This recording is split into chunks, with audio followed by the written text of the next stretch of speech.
విశాఖ కేజీహెచ్లో డాక్టర్లమంటూ కొంతమంది నకిలీగాళ్లు రెచ్చిపోయారు. కిడ్నీ మార్పిడి పేరుతో బాధితుల నుంచి నగదు వసూలు చేసి మోసాలకు పాల్పడ్డారు. డబ్బులు తీసుకున్న తర్వాత ఫోన్ స్విచ్ ఆఫ్ చేసి చెక్కేశారు. కిడ్నీ మార్పిడి ఆపరేషన్ కోసం ఓ వ్యక్తి నుంచి ₹1,00,000 తీసుకున్నారు. బాధితుడు వారికి ₹1,00,000 ఇచ్చాక అక్కడి నుంచి పరారయ్యారు. దీంతో బాధితుడు ఫోన్ చేసినప్పటికీ స్విచ్ ఆఫ్ పెట్టారు. ఇప్పటికే ఈ కేటుగాళ్ల చేతిలో అనేక మంది అమాయకులు మోసపోయారు.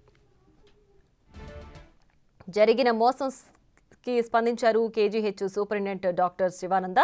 నరసింహం, ప్రవీణ్ అనే వ్యక్తులకు కేజీహెచ్కి ఎటువంటి సంబంధం లేదని తెలిపారు. మాయగాళ్ల మాటలు విని బాధితులు మోసపోవద్దని సూచించారు. ఎవరైనా డబ్బులు అడిగితే తమ దృష్టికి తీసుకురావాలి అంటున్న డాక్టర్ శివానందతో మా ప్రతినిధి రాయుడు ఫేస్ టు ఫేస్. నకిలీ డాక్టర్ల భాగవతం అయితే వెలుగులో వచ్చింది. ఈ నేపథ్యంలో పూర్తిగా శ్రీకాకుళం చెందిన బాధితులు వాళ్ళ దగ్గర ₹1,00,000 తీసుకున్నారంటూ అయితే నిన్న బాధితులు కూడా పూర్తిగా 1 టౌన్ పోలీస్ స్టేషన్లో కేసు నమోదు అవ్వడం జరిగింది. దీనిపై కూడా విశాఖ కేజీహెచ్ సూపరింటెండెంట్ కూడా చాలా సీరియస్గా ఉన్న పరిస్థితి. సార్ చెప్పండి, అసలు ఈ భాగవతం ఎప్పుడు వెలుగులోకి వచ్చింది సార్? ఈ నకిలీ డాక్టర్లు ₹1,00,000 కిడ్నీ ఇప్పిస్తామని తీసుకోవడం అనే కంప్లైంట్ నాకు శివరాత్రి రోజు నాడు సాయంత్రం వచ్చారు నా దగ్గరికి. వచ్చిన వెంటనే వాళ్ళ కంప్లైంట్ చూసి వాళ్ళని అడగడం అనేది జరిగింది. వాళ్ళు యాక్చువల్గా మన కింగ్ జార్జ్ హాస్పిటల్కి సంబంధం లేని వాళ్ళు. ఫస్ట్ థింగ్, వాళ్ళు కిమ్స్ ఐకాన్ హాస్పిటల్లో నుంచి వాళ్ళు ఇక్కడకు రావడం అనేది జరిగింది. ఇక్కడకు వచ్చి నకిలీ డాక్టర్లు మా దగ్గర ₹1,00,000 తీసుకున్నారని నాకు ఒక కంప్లైంట్ ఇవ్వడం అయితే జరిగింది. జరిగిన వెంటనే నేను ఆ కంప్లైంట్ని పేషెంట్ని వాళ్ళు ఎవరైతే కంప్లైంట్ చేశారో వాళ్ళని ఇక్కడే ఉంచి నా దగ్గరే ఉంచి కమిషనర్ ఆఫ్ పోలీస్ గారికి ఇమీడియట్గా కంప్లైంట్ చేయడం అనేది జరిగింది. కమిషనర్ ఆఫ్ పోలీస్ శ్రీ శంకర్బ్రత్ బాగ్చా గారు ఇమీడియట్గా రెస్పాండ్ అయ్యి ఇక్కడ 1 టౌన్ సిఐని జేడీ బాబు గారిని ఇక్కడ పంపించారు.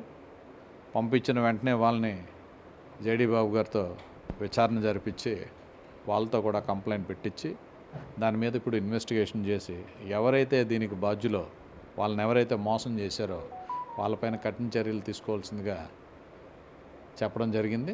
ఇప్పుడు అది విచారణ చేసి అది ఇన్వెస్టిగేషన్లో ఉంది. ఇంకొక విషయం ఏంటంటే, నేను ప్రజలకి ఇచ్చే విజ్ఞప్తి, నా మనవి ఏంటంటే,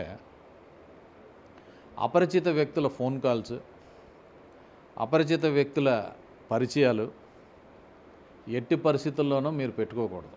ఫస్ట్ థింగ్, ఇది పెట్టుకొని వాళ్ళు మీ దగ్గర డబ్బులు అడిగారని అదేదో చేస్తామని మీకు చేసి మీకు కిడ్నీ ఇప్పిస్తామని లేకపోతే ఇంకొక అవయవం ఇప్పిస్తామని మీతో చేస్తే అవన్నీ తప్పుడు. ఇది మీరు గుర్తెరగాలి. ఇది ఈ అవయవదానం కానీ అవయవం ఇవ్వడం కానీ ఏదైనా దానికి ఒక బోర్డు ఉంటుంది. అది అవయవదానం అనే దాంట్లో మీరు ముందు రిజిస్టర్ అవ్వాలి మీకు కావాల్సి వస్తే. నెక్స్ట్, ఏదైతే మీకు ఒకవేళ కిడ్నీ అవసరమైతే కిడ్నీ డాక్టర్ గారిని, లివర్ అవసరమైతే లివర్ డాక్టర్ గారిని, ఇలా డాక్టర్ గారిని వీళ్ళు సంప్రదించాలి. ఆ హెడ్ ఆఫ్ ద డిపార్ట్మెంట్ దగ్గరికి వెళ్ళి చూపించుకొని నిజంగా వాళ్ళకి అవసరమా లేదా అనేది కూడా వాళ్ళు ఐడెంటిఫై చేసుకొని వాళ్ళు అవసరం ఉందా లేదా అనేది చెప్పిన తర్వాత వాళ్ళు బోర్డుకి సిఫార్సు చేస్తారు. ఆ బోర్డులో వాళ్ళు నమోదు చేసుకోవాలి. ఆ బోర్డుకు సిఫార్సు చేసిన తర్వాత బోర్డులో నమోదు చేసుకొని బోర్డులో వాళ్ళని విచారణ జరుపుతారు. జరిపి నిజంగా వీళ్ళకి అవసరం ఉందా లేదా, ఉంటే ఎంత వేగంలో మనం ఇవ్వాలి ఏంటి అనేది వాళ్ళు డాక్టర్లతో పాటు పబ్లిక్ రిప్రజెంటేటివ్స్ కూడా ఉంటారు ఆ బోర్డులో. సో పబ్లిక్ రిప్రజెంటేటివ్స్, డాక్టర్స్ కలిపి ఇచ్చిన నివేదిక నాకు సమర్పించడం అనేది జరుగుతుంది. దాన్ని నేను అప్రూవ్ చేస్తాను. అప్రూవ్ చేసిన తర్వాత మళ్ళీ దాన్ని తీసుకొని వెళ్ళి అవయవదానం దీంట్లో పెడతారు. పెట్టిన తర్వాత వాళ్ళు ఆర్డర్ ప్రకారం వీళ్ళకి పిలిచి ఆ అవయవాన్ని ఇవ్వడం అనేది జరుగుతుంది. సో ఇంత ప్రక్రియ ఉండే ప్రాసెస్ని ఈ నకిలీ మనుషులు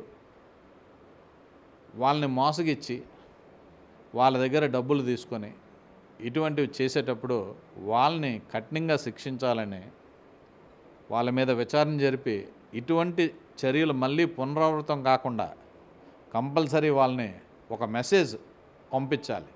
కింగ్ జార్జ్ హాస్పిటల్ మచ్చలేంది. ఇటువంటి హాస్పిటల్ సంబంధం లేని వ్యక్తులు ఇక్కడ ఈ కింగ్ జార్జ్ హాస్పిటల్కి మచ్చ తెచ్చేటట్టు ఎవడైతే బిహేవ్ చేస్తున్నాడో వాళ్ళ మీద కూడా తక్షణమే చర్యలు తీసుకొని ఇటువంటి మరలా పునరావృతం కాకుండా చూడాలనేది నేను మన పోలీస్ కమిషనర్ గారు శంకర్బ్రత్ బాగ్చే గారిని కోవడం అనేది జరిగింది.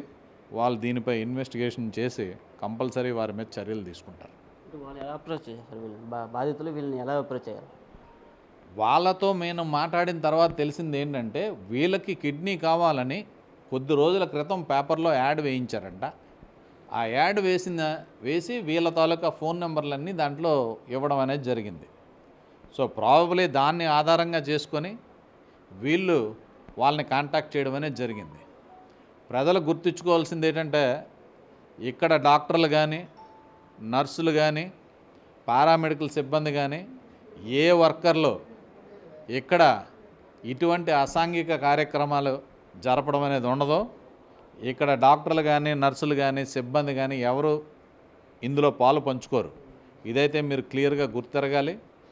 ఎవరైనా మీకు వీరు డాక్టర్లా కాదా అనేది మీరు తెలుసుకోవాలంటే ఇమ్మీడియట్గా మీరు ఐడి కార్డులు తీసుకోవాలి. ఐడి కార్డు అడిగి చూసి మనం దాంతో చూసుకొని మీరు చేయడం అనేది చాలా భద్రతతో కూడిన పని. అది మీరు చేయాల్సిన అవసరం అయితే ఉంది. విశాఖ సూపరింటెండెంట్ గారు చెప్తాను, పూర్తిగా అయితే నకిలీ డాక్టర్ల విషయంలో అయితే పూర్తిగా మేము కూడా సిపికి ఫిర్యాదు చేస్తాం. ఇలాంటి వాటిపై ప్రజలు అప్రమత్తంగా ఉండాలని, ముఖ్యంగా అవగాహన అయితే కలిగి ఉండాలని అయితే చెప్తున్న పరిస్థితి. Camera person రామతో